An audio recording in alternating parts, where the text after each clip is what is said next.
Welcome back to the channel.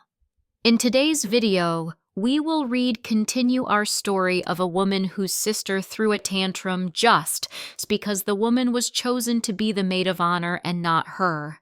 If you haven't seen part 1 yet, I highly recommend watching it on our channel first to fully understand the story and its progression. Let's get started. It was already 3 days past the Carrie meltdown, so I gave it a lot of time and thought and soaked in everyone's piece of advice on here. Alan, Laura's fiancé, had actually called me early this morning and asked if I'd be able to go over to see Laura because he's fed up with Carrie's BS, and we need to act fast. I was relieved to hear I wasn't the only one fed up besides those on Reddit, so I went over straight away. Laura was on the couch in her PJs, hair unwashed, and it looked like she had been crying the last few days. The image absolutely broke my heart, and immediately she apologized to me and said she didn't know what to do now. Alan said he thought the 3 of us should all sit down with her and have an intervention, but Laura shut that down right away and said she doesn't think she could handle any more yelling.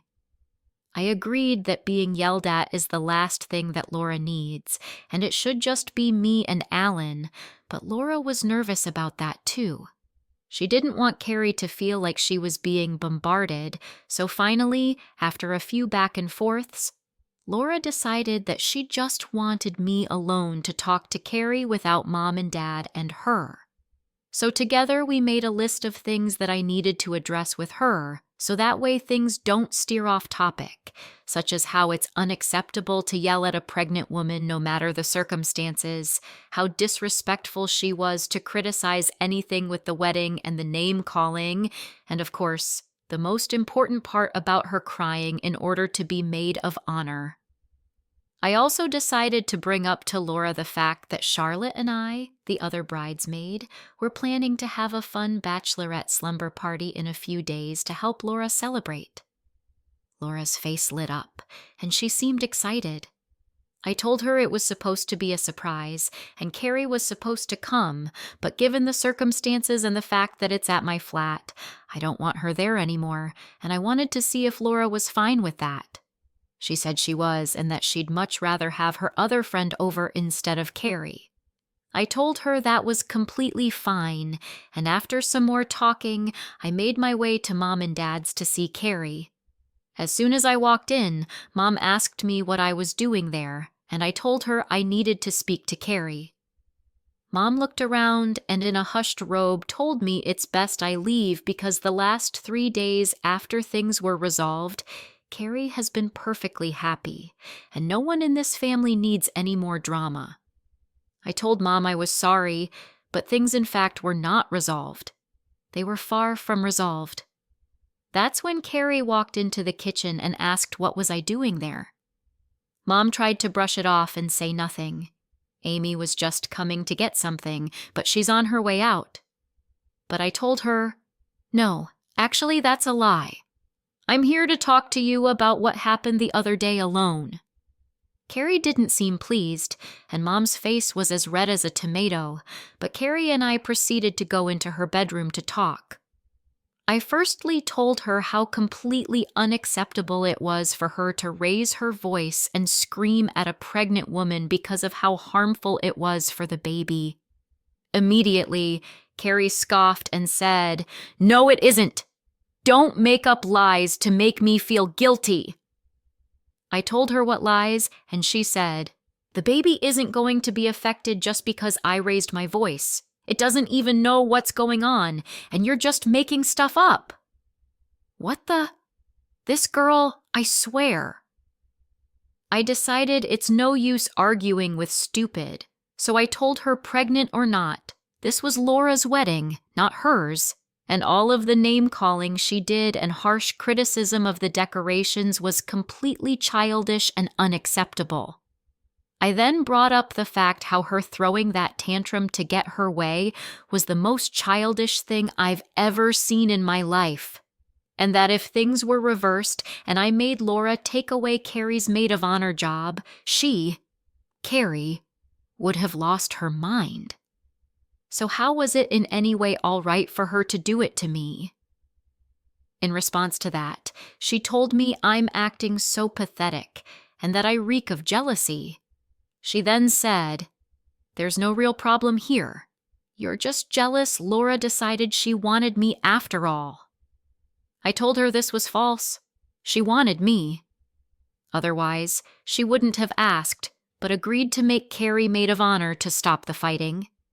Carrie then very smugly said there was nothing I could do about it now, so I'd better get over it.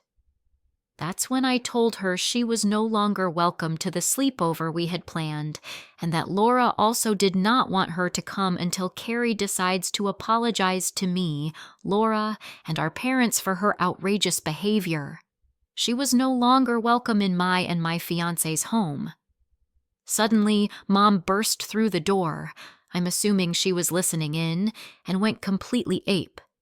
She told me I had no right to ban Carrie from the sleepover and from my house, and that the only reason I was doing it was to get back at her.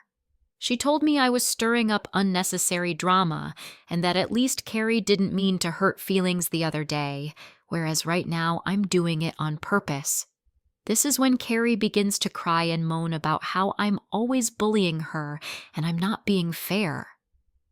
My mom then goes over to Carrie and starts rubbing her back and says, "I know, honey. She's being very rude to you right now. You didn't start anything." Gag. That's when I noticed stepdad standing at the door, and I said to him, "Do you not see all this? Did she at least tell you she bought that pink $2,000 dress?"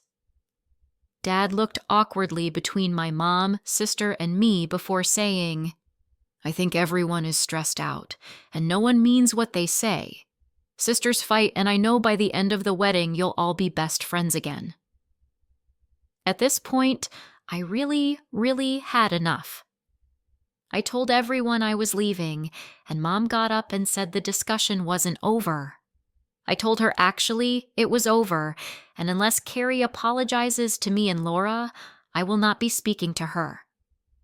On my way out, I heard Carrie say there was nothing she needs to apologize about, but I kept walking. To say that I was hurt and angry is an understatement, and with how my head was pounding, I just wanted some Advil and juice, so I went to the nearest drugstore. Now this part might have been where I crossed over the line. I'm honestly not sure. But in my last post, I didn't mention because I didn't find it relevant that Carrie has a boyfriend she's been going out with for approximately 6 months. His name is Noah. He's 27, he's hardcore Christian, and overall a really cool guy. I've met him at the city's university about 2 years ago, and we had a lot of the same courses together and became pals. He and Carrie have quite a bit in common. They both love animals. He fosters animals all the time, and Carrie at that point was debating on studying to be a vet. So at the beginning of January, Noah moved back to our part of the city where he got a job as a pharmacist, and that's when he and Carrie started going out, which we were all cool with because he really is a great person. Because of his Christian values, he's very excited to get married and have kids ASAP. He said multiple times he hopes to be engaged by the end of this year. Carrie is also his first relationship, which might be another reason why he's so anxious for the commitment. Anyways, I got some Advil and juice and was surprised to see Noah because I didn't know he worked at this particular pharmacy. So he waved me over and saw the Advil and asked if I was sick.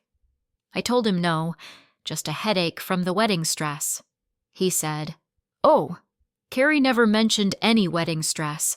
She said things were terrific." This surprised me, but mostly ticked me off, so I asked him if that means she never told him about the situation a few days before. He had no clue, so I made a brief and told him the highlights of her name-calling, screaming, and choosing her own dress against my sister's wishes, and how now she's the new maid of honor.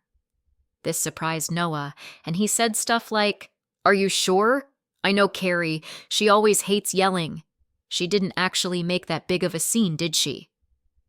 I told him yes, it was all very unfortunately true. Then I told him that if she talks to him, to please recommend her some sort of therapist. He knows quite a few. I told him perhaps she might even need medicine for bipolar disorder for all I know. I told him I am now out of her life unless she apologizes, and if I were him, I would think very carefully before making a commitment to her anytime soon. He stood there and didn't respond, so I left. When I went home, Alan and my fiancé were playing video games, and they asked what happened, so I told them everything. Alan and fiancé think I was in the right for everything, including warning Noah. Later on that evening, I got countless texts from Carrie and my mother who were furious that I mentioned anything to Noah just to start crap on purpose. I did not respond to any of the messages, and instead, I blocked both of their numbers for the time being. As for Noah, Carrie has him wrapped around her little finger completely, so I honestly don't see him doing anything drastic. He sees how she is when she's pouty and how she is when she's spoiled, but I think all of that goes over his head completely. But still, I felt I needed to say something. I wish I could say I feel better and like a new woman, but I don't. I feel hurt and betrayed. It feels like my throat and my chest are clogged, and I honestly don't know if it'll ever clear. At the end of the day, Laura called me and said she really wants me as her maid of honor, but in order to keep the peace, she is choosing Carrie for now. I will swallow my pride and my pain and support my favorite sister in anything she decides, and I'm going to love my new niece or nephew to bits. Drama, drama, drama. It gets thicker. And that's the end of part 2 of this story. What do you guys think about this situation? What would you do if you were in her shoes? Let me know in the comment section below, and I will see you guys on the next video.